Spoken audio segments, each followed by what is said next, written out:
ẹ̀yin tèmi nílé ẹ má gbé kúrò ńbẹ̀ ẹ má wo Bísí Ológe show ẹ ṣáà rí. I pray God bless us. A whole lot of good leaders actually. But the man at this moment is the man. If we miss this, we probably will not hide. Ever. Okay. We probably will not make it ever. And you know people of Nigeria.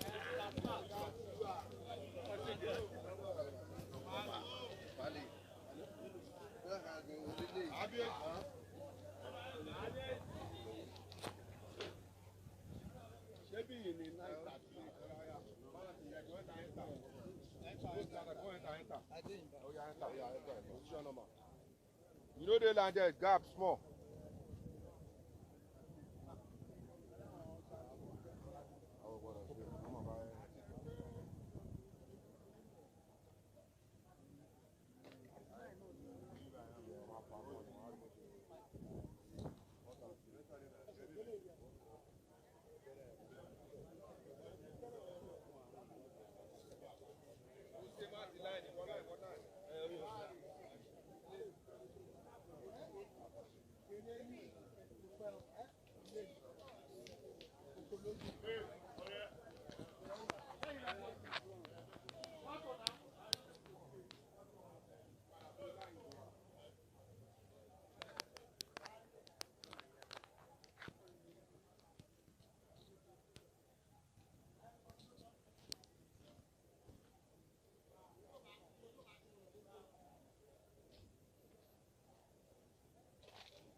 Abis.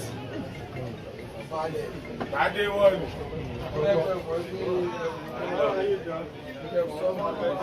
Go there. Adino.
President.